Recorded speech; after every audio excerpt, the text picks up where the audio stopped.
And to any leftist who gets infuriated by those of us talking about patriotic socialism or American socialism, these ultra-leftists, infantile ultra-leftists, they say, oh, I don't want to save America, I want to tear down America. Well, that's completely idiotic. They should join in with, they should either join the Democrats or the Republicans, because the capitalists and their two parties are doing an excellent job of destroying America. If you want to destroy America, go join the Democrats, go join the Republicans, because they're in the process of doing that very effectively. Okay.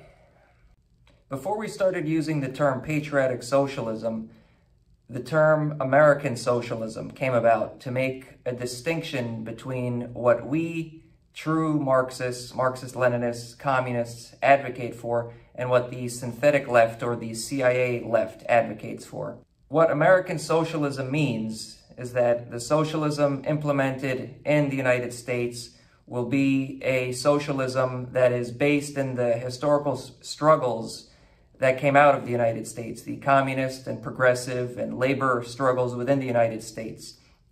And just as any socialism around the world, in any country, has been a local form of socialism, so too will socialism in the United States. You know, in the Soviet Union, they developed Marxism, Leninism, and Soviet socialism to the specifics of their country.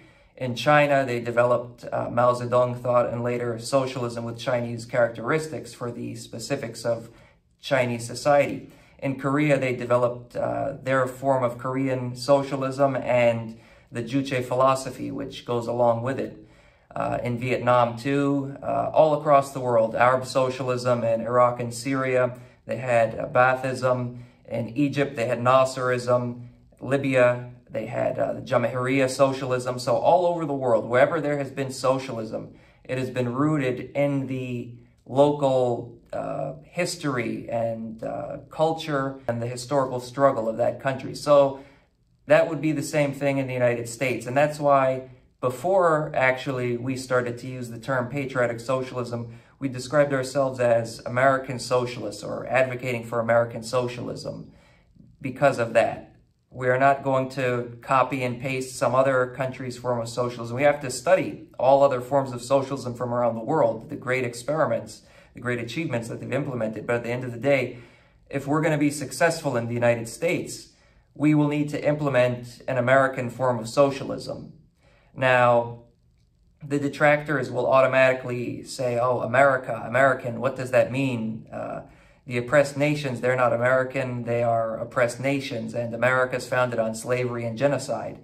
And while it's absolutely true, the horrible history of colonialism and imperialism of this country, nonetheless, we still have to go about fighting for socialism in this country. We can't write off the working class of this country. And to do so would be a betrayal of the international working class, a betrayal of all of those anti-imperialist forces around the world. So we need to find a way to create a form of socialism that appeals to the working class of this country, of all races, regardless of race. Because some of these ultra-leftists and third-worldists and liberals and others who like to attack patriotic socialism and American socialism, they try to say that it's this white supremacist thing or even this Nazi thing, which is complete insanity. It's the exact opposite of that. We want unity of the working class of all races in struggle against the ruling class, the capitalists. That is what American socialism is for. We have a great history of communist, progressive, and labor struggles within this country. And this has been acknowledged by the communist leaders from around the world. You know, Lenin even praised the American Revolution, said that it was a great progressive thing, the American Revolution. Lenin, Ho Chi Minh, Mao, many revolutionaries from around the world view the American Revolution as a progressive thing. And therefore, that's something that we can look to as a progressive part of American history. It wasn't socialist, it wasn't communist, and it continued a lot of negative things, but nonetheless, in the historical context of when it took place, it was a progressive thing compared to British colonialism that was here at the time.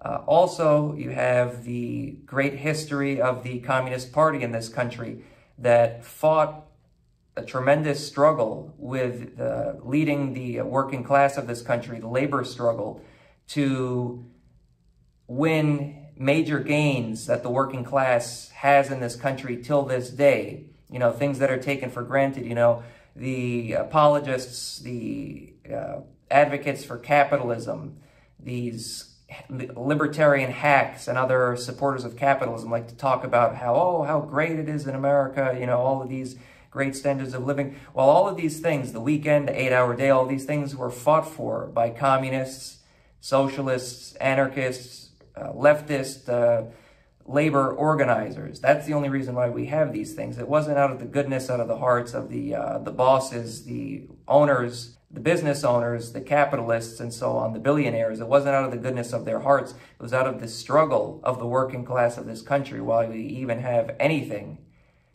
positive. So the concept of American socialism was really the original point that was really put forward by Students and Youth for a New America, which was around before Center for Political Innovation was eventually formed. But one of the things that was distinctive about Students and Youth for a New America was this concept of American socialism. We need to have a socialism that is rooted in the struggles of this country. Communist, labor, and progressive struggles in the history of this country.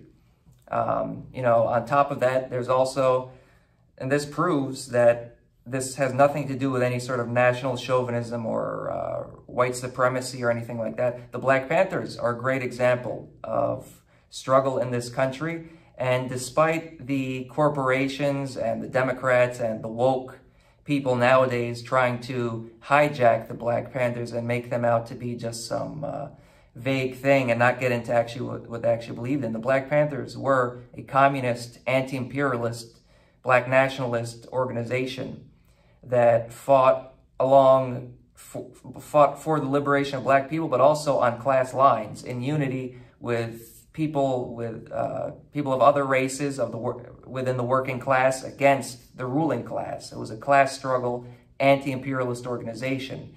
And the history of that organization, very successful, scared the hell out of the imperialists because they were so successful. That is an example that we can point to as well.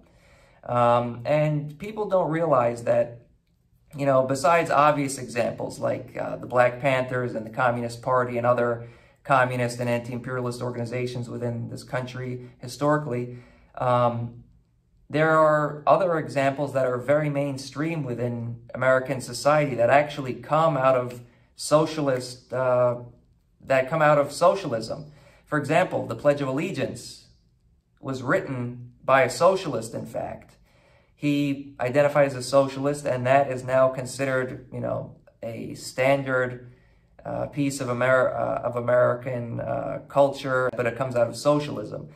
During the Civil War in the United States, Abraham Lincoln, he was not a socialist, but he was in correspondence with Karl Marx, and Karl Marx supported the Union, the North, in destroying the system of slavery in the South, and looked at what was going on with Lincoln and the North as a progressive struggle against slavery, which would eventually lead to better conditions for the eventual development of socialism in the country from Marx's perspective. And within that, you had many communists taking part. There were 2 communist generals within the Union Army, and there were communist volunteers who flew the red flag when they went into battle against the Confederacy.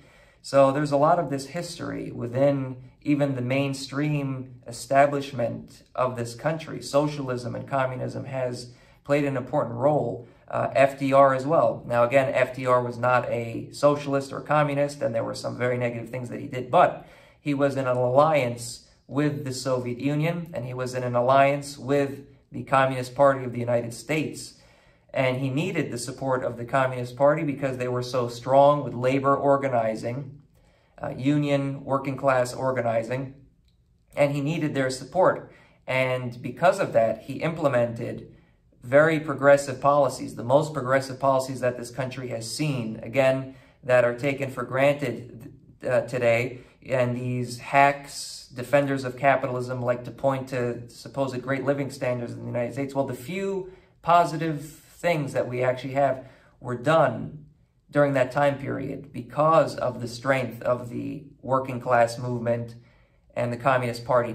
This wasn't just something that capitalism just came with. No, capitalism, if the capitalists had their way, we would have nothing whatsoever. So these few things that the American people, the working class of this country has, was only achieved through struggle of the working class and the Communist Party and other progressives.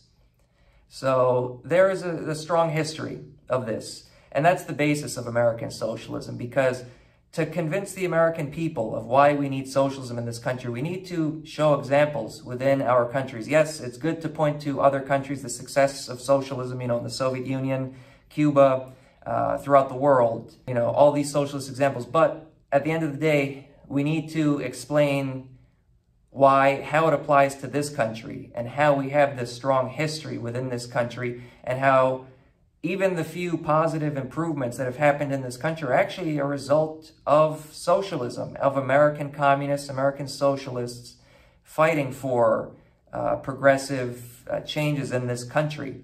So that's the necessity of American socialism, why we need to advocate for that. And that's one aspect. Now, there's the other aspect of patriotic socialism. And I think American socialism has sort of gotten lost in the whole thing of patriotic socialism, socialist patriotism, proletarian patriotism, revolutionary patriotism. There's all these different labels for it.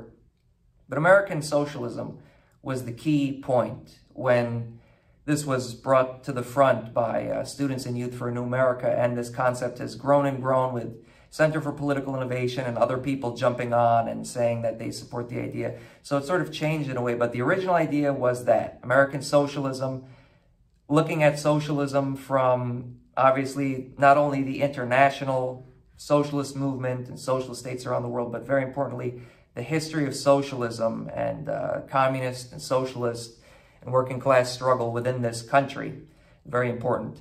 But patriotic socialism, which is sort of, that idea came about a little bit later, and there's different views on it. I think both are important. American socialism, as I just described, and patriotic socialism. Patriotic socialism is the point that socialism would be to this country's benefit, and that in fact, the ruling class, the capitalists, the CEOs, the business owners, they have no loyalty to this country, and that it's the working class that have true loyalty to this country, because the working class of this country has nowhere else to go. The bourgeoisie, the elites, the capitalists, they can go to any other country, take their money, and they do that. When times get tough, they often do that. And even, they have their money stored all over the world. And very importantly, look at the deindustrialization of this country. Who did that? Now, the right-wing hacks, the Fox News hacks, they want to point the finger at China. But no, it wasn't China. It was the capitalist CEOs of this country that shipped the jobs overseas. It was them who have no loyalty to the working class of this country. And it's not China's fault. It's not some other country's fault. It is the capitalists of this country who are at fault for that. And the point is, they have no loyalty to this country. They may talk about America, how great America supposedly is and all this. But at the end of the day, all they care about is their money and their profits. And they will sell out this country as quick as they need to make more profits. And the funny thing is, a lot of the detractors of patriotic socialism, these ultra-leftists and liberals, they like to say that, patriotism, it's bourgeois ideology, and it's chauvinism, national chauvinism. Well, I think I've just demonstrated that, in fact, whenever the bourgeoisie talks about patriotism, it's completely hollow, because they have no loyalty to this country. All they have loyalty is their profits and to their class, the bourgeoisie, the 1%, the capitalists. It's the working class who are the true patriots and have the true potential to fulfill the ideas of patriotism, because the working class of this country has no other country to go to. All we have is this country. And with socialism, we can develop this country and bring it unprecedented prosperity. It's capitalism that's holding back the development of this country. We look at what the government is doing right now. Look at what the ruling class is doing right now. They're talking about sending $40 billion of weapons to Ukraine, when in this country, there is a shortage of baby formula. You know, the Biden administration, the Republicans and the Democrats, on the behalf of the ruling class, the bourgeoisie, they are spending our tax dollars, because it's the working class that produces the wealth, it's the working class that produces the tax dollars. They're spending our tax dollars and sending it to Ukraine, and it's not just going to the corrupt regime of Ukraine, it's going to the military-industrial complex and the various war profiteer organizations and all of the Wall Street organizations that they're connected to, and the banks and everything. So that just shows, you know, when our country's falling apart, you know, infrastructure is falling apart. We have all these problems in this country. Homelessness, you know, even before COVID, there were huge, massive problems. People want to act like, oh, the problems only came about after COVID. No, there are massive problems in this country. Unemployment is a problem. They want to pretend like it's not a problem. You know, look at the prices of food and fuel and everything going out of control because the ruling class, the capitalists, the owners of these companies want to increase their profits. You know, babies and mothers can't get formula, but the government is sending our tax dollars, $40 billion, to Ukraine. You know, they say, oh, we can't afford health care, we can't afford Medicare for all, we can't afford to cancel student debt, we can't afford to give free college, things that loads of countries around the world that aren't even as wealthy as the United States provide to their people. Socialist states that aren't as wealthy as the United States provide this to their people. But our ruling class has no loyalty to the American people. The ruling class of this country has no loyalty to the working class of this country. All they have is their loyalty to their profits and to their class.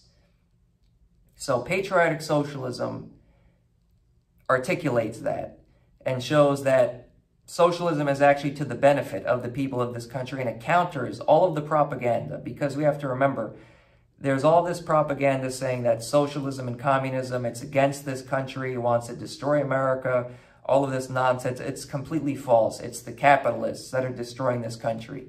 And to any leftist who gets infuriated by those of us talking about patriotic socialism or American socialism, these ultra-leftists, infantile ultra-leftists, they say, oh, I don't want to save America, I want to tear down America. Well, that's completely idiotic. They should join in with, they should either join the Democrats or the Republicans, because the capitalists and their two parties are doing an excellent job of destroying America. If you want to destroy America, go join the Democrats, go join the Republicans, because they're in the process of doing that very effectively. No, we socialists, we communists, we don't want to destroy America. We want to save America. We want to bring unprecedented prosperity that only socialism can bring. You know, look at the achievements that other socialist countries have brought to their countries. The Soviet Union, unprecedented electrification, industrialization of the country. Look at all the achievements of China in the past few decades since the revolution of 1949 and the implementation of socialism in China. Look at how it was one of the poorest countries in the world, but today it's maybe the biggest, probably the top economy in the world, if not top, second, but certainly surpassing the United States. Look at Cuba, all the achievements of Cuba. Look at what Cuba was like before the revolution versus what Cuba is like now. The best healthcare in Latin America. Look at, I'll even include North Korea in that. People like to point to North Korea as being unsuccessful. Well, no, North Korea has been extremely successful. Despite all of the sanctions, all of the aggression of the United States against North Korea has been able to achieve tremendous things. They put a satellite in space before South Korea. South Korea is supposedly so technologically advanced. And according to the United States government, North Korea was way ahead of South Korea until like the 70s or 80s when it switched, only because the United States massively flooded South Korea with money. Left to themselves, North Korea was way more successful than South Korea. Socialism has been tremendously effective around the world, and that's why the defenders of capitalism they have to say the big lie. The big lie is that socialism never works, socialism fails, all this. And the reason they have to lie, such an insane big lie like that, is because the facts are completely the opposite. And they have to give this sweeping lie to discourage people from believing that there's an alternative to capitalism, that there's an alternative to the dictatorship of the bourgeoisie, an alternative to the insane, massive inequality that we have in the world today, the system of wage slavery, which is capitalism.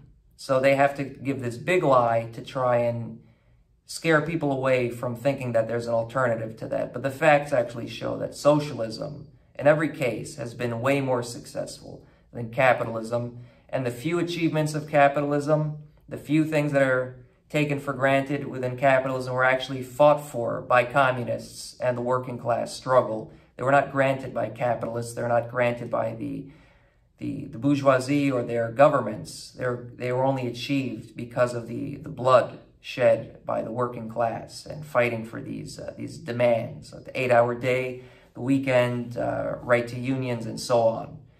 So socialism would massively bring unprecedented prosperity to this country. And that's the point of patriotic socialism.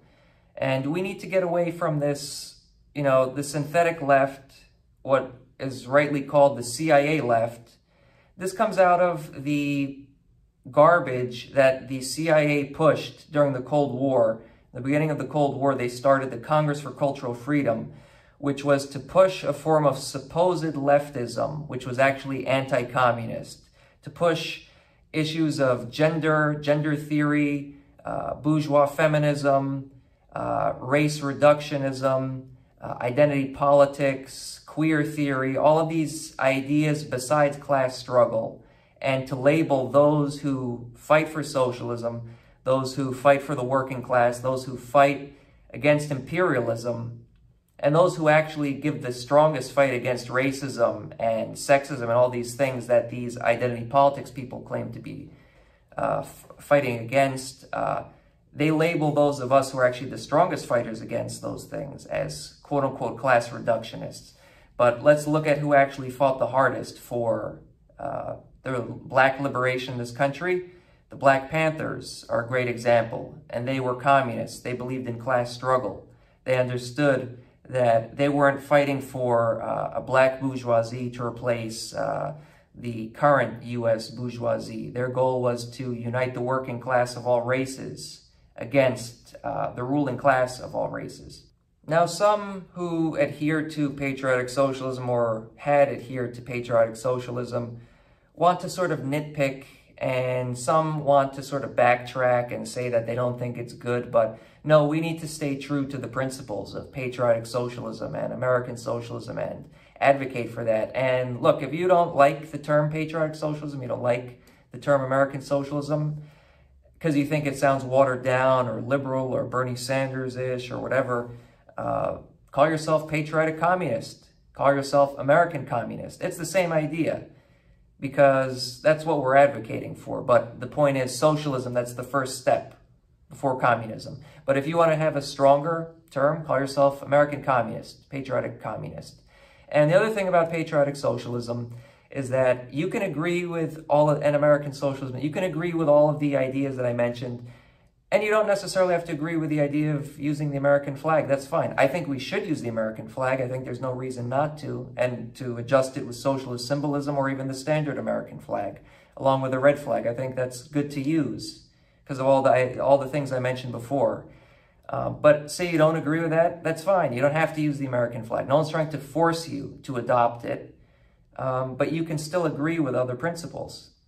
And if you don't agree with any of what I've said this whole time, that's fine too. You want to be an ultra-leftist, you want to be a third worldist, do what you want to do. That's fine. No one's trying to force this on you. But it's interesting.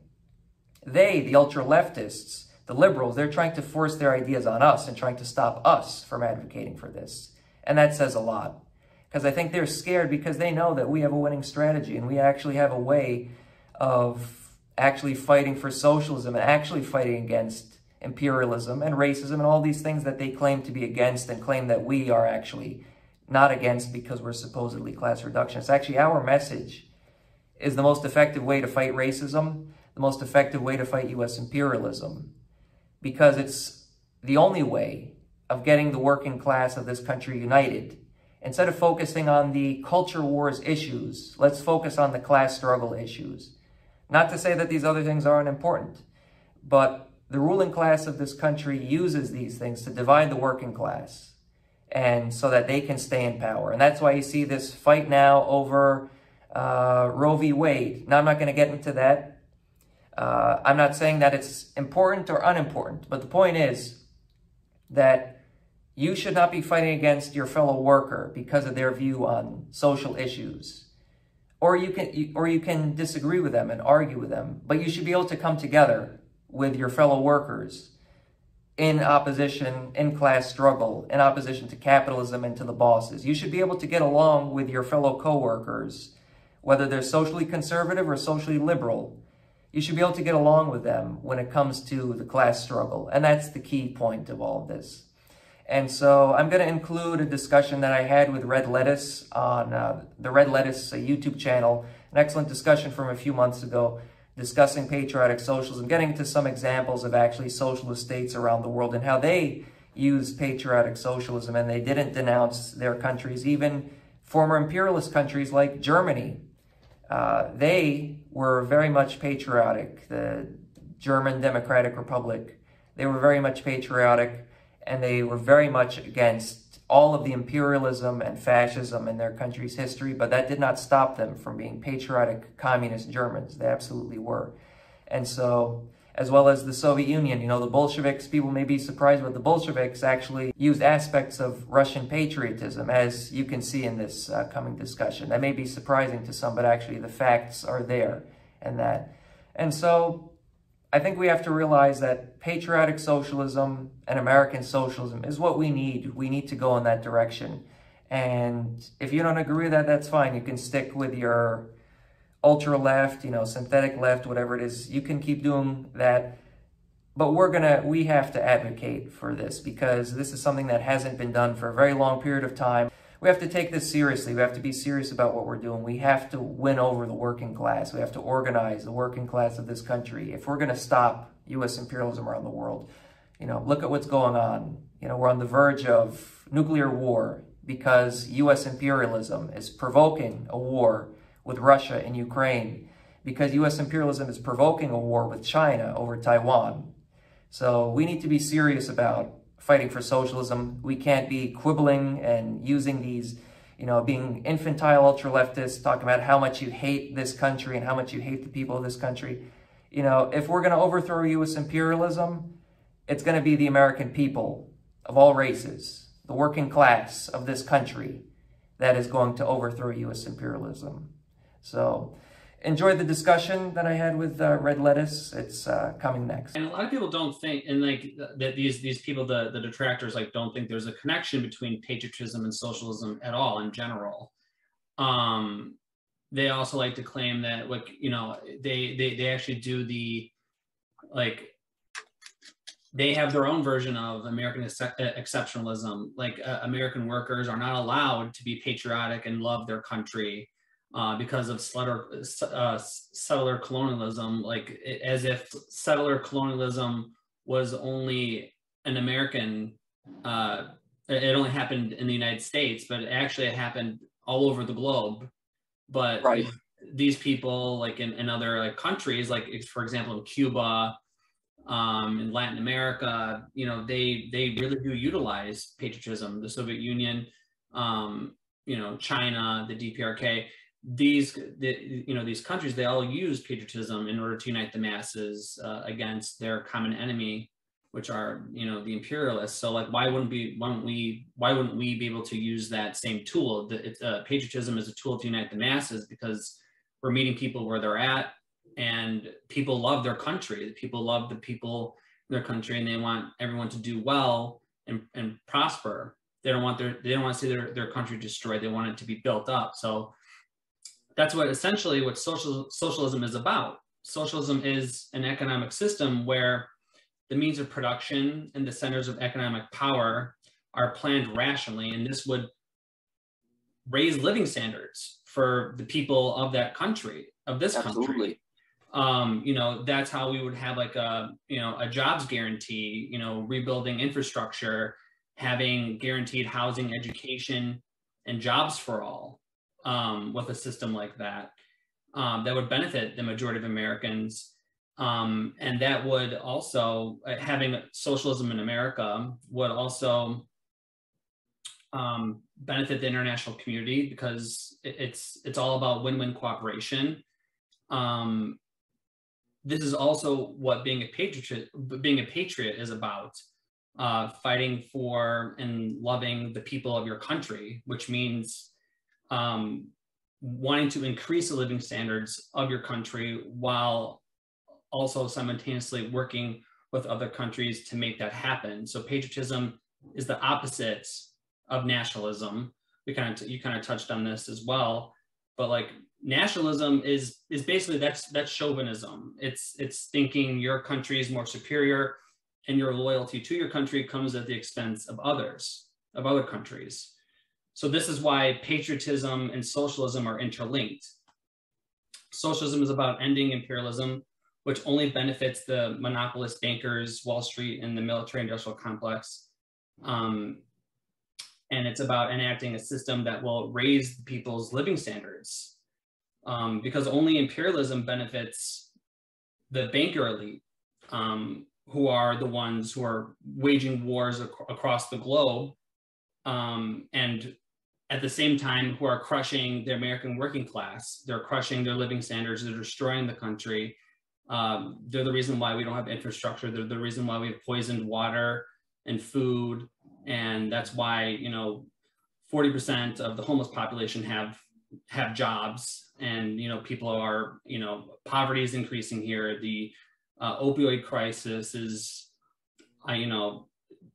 increasing all the time. And that's why we have more prisons, and a low wage police state is emerging here. It's been going on for a long time. And that benefits the imperialists. It doesn't benefit the workers. The workers aren't the ones that benefit from imperialism. It's the monopolist bankers and the imperialist class. And the synthetic left, are the ones that are going around doing the dirty work for the imperialists, going around saying that, they want to destroy America, and that the living standards that people have in America are too good. People need to suffer more and have less. That only benefits the imperialists. So that's why they are, if you're acting on behalf of the imperialists, you are essentially an imperialist yourself. So I don't know, what are your thoughts on that? Yeah, absolutely. And, a lot of times, like the way the media talks about the hardships faced by the working class and the poor of this country is that, it was all caused by COVID, and that before COVID, everything was fine. It was just COVID that did this. Everything was fine. It was this bizarre thing. It has nothing to do with capitalism. It has nothing to do with the system. It was just this thing that no one could have predicted. Everything was fine before then. Now things are really bad, but it's COVID's fault, and that's not the system's fault. That's not anyone's fault, really. Just this thing that came out of nowhere, no one expected.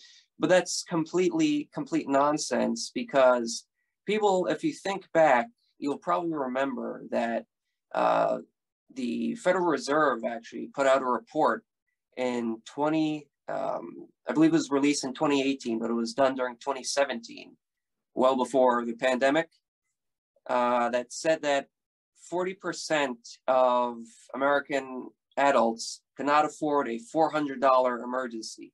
That's huge. And that was before COVID. This is 2017, 2018. Yeah. That situation has only gotten much worse with the pandemic. So the situation faced by the working class, the poor of this country, is extremely dire. And this idea that a lot of childish third worldists say that, the American public, the American working class are there's no revolutionary potential. Some of them will try and nitpick here and there. Some of them will say, it's just the lumpen proletariat have revolutionary potential. I mean, so what percentage of the population are you saying? They really nitpick, and they Right. really are saying, they'll try to, some of them will try to disguise it and say, oh, I never said that. But in reality, they basically say that all of the suffering faced by the American public, the poor, the working class of this country is insignificant.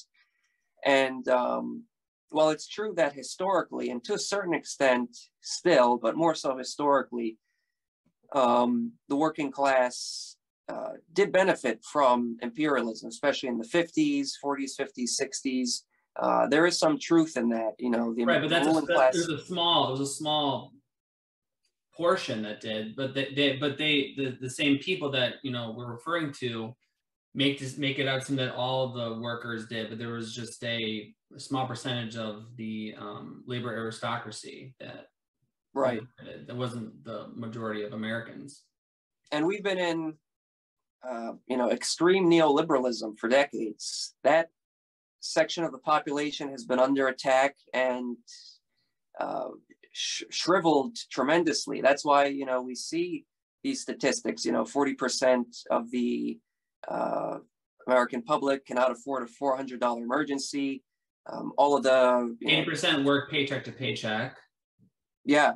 And all of this has gotten, this is pre-pandemic. All of this has gotten way worse. And let's, you know, we can keep going. Like, you know, the number one cause of debt, or a bankruptcy actually, is medical debt. Yeah. Yeah, absolutely. So there's the working class of this country absolutely does have interest in socialism. It is to the benefit of the working class of this country to have socialism. And this idea that the third worldists come up with, which is that it's not in their interest to do revolution, quote unquote, as our favorite third worldist likes to say, it's not in their interest to do revolution. And then he'll go on to say, and this really shows his mindset. This particular, I call him our favorite third worldist. It really shows his mindset. He likes to say, well, if it's in their interest, go up to some worker, some construction worker, give him a gun and say, do revolution. That's the mindset. Like that's what socialism is about. That's what revolution is about. It's not about being violent though. And that's what this person doesn't understand. Like they think that revolution is about violence. And absolutely. It's this childish, you know, view of, like, you know, romanticization of violence. And not realizing that, you know, yes, the Chinese Revolution, the Russian Revolution, the Cuban Revolution, pretty much all these revolutions have been, you know, armed revolutions. But these were not revolutions carried out by people who said, oh, let's all just get guns and have a revolution for the sake of it. Let's just give a gun to some random person and tell them to do revolution. No, these were all acts of self-defense. And every revolution, Chinese Revolution included, Russian Revolution included, Cuban Revolution included, all these revolutions were attempted peacefully. They attempted to have a peaceful revolution, and they were attacked. And the armed struggle carried out by Mao Zedong, the Bolsheviks, Fidel Castro, they were self-defense. And I'll even include Cuba in that. Some people say, oh, how is that self-defense? Well, previously they had tried peaceful revolution before the Cuban Revolution that finally succeeded. Prior to that, they were trying peaceful revolution. So that sort of shows their mindset. But going back to the idea of patriotism, some of them will say, well, there's a difference between patriotism and nationalism of the third world and patriotism and nationalism of the first world. And yes, certainly nationalism, there's a difference. Nationalism of the United States is reactionary. Nationalism of the imperialist countries is reactionary. But patriotism, as you were talking about, is very different. And if you look at the one Western country that went socialist, the one former Western imperialist country that did go socialist was East Germany. And, you know, going to that idea of like, oh, they wouldn't be patriots and whatnot.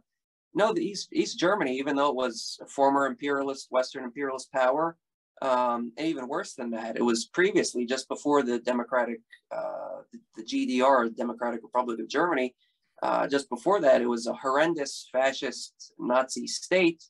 But despite that, the East German government was very patriotic. And some people say, oh, well, how is it patriotic? Look at the East German military, for example. The East German military preserved, and I'm not saying this is right or wrong or that we would do this in the United States. I'm just using this as an example to show how far of an extent they were patriotic.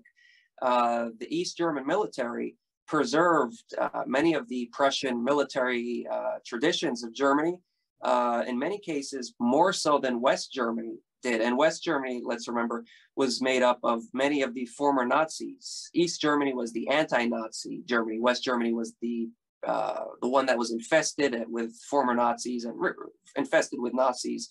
And despite that, East Germany continued many of these Prussian military traditions, including the uniforms, the marches used by all of the German militaries up to that point. Nonetheless, they continued that. Now, whether that's right or wrong, I'm just showing this as an example of how far they went with the German patriotism. And that didn't stop them from being completely internationalist, completely anti-imperialist, completely opposed to the Nazis and such. And so East Germany is a perfect example of that, how they were strongly internationalist, strongly opposed to all of the previous imperialist and fascist states that were in Germany prior. And they were patriotic Germans, patriotic communist Germans. They promoted proletarian patriotism, patriotic socialism, and they were completely internationalist all over the world. They supported anti-imperialist forces, strongly anti-Zionist, supporting the Palestinians, and all of that. And again, that's East Germany. That's not a former colony. That's a former colonizing power of Germany. That's a Western imperial power. Another example that was an imperial power that utilized patriotic socialism. It's not to the same extent as the case of Germany, because it's not a Western power, but Russia. Let's remember, Russia was an imperial power prior to the Russian Revolution. It was not a Western imperial power. You could say sort of similar to Japan in the sense it was one of the few non-Western imperialist powers. But nonetheless, the Soviets and the Bolsheviks even utilized aspects of Russian patriotism. And some people say, oh, how can you say that the Bolsheviks utilized Russian patriotism? I'll give you a perfect example. If you've ever seen the famous Bolshevik hat called the Budyonovka, which was the iconic hat, not the Russian fur hat, Ushanka hat, but the Budyonovka, which was used by the Bolsheviks, what that was based on, that was hearkening back to old Russian military tradition and folklore, going back to the ancient or the old medieval helmets that the Russian soldiers wore. It had sort of like a dome with a point at the top, and that was also associated with Russian folklore, with these mythical Russian warriors and folklore heroes called Bogatirs. I believe they were Bogatir. So the Bolsheviks utilized that, and that was an iconic symbol that they used, and that was clearly harkening back to the Russian military tradition and folklore within Russia. On top of that, Lenin is quoted as saying that we love our Russian language, we love our Russian culture, all of this, and this was truly, they truly did promote aspects of Russian patriotism, which is not the same thing as chauvinism. They were strongly opposed to Russian chauvinism. They believed in the self-determination of all of the former nations of the Tsarist Empire.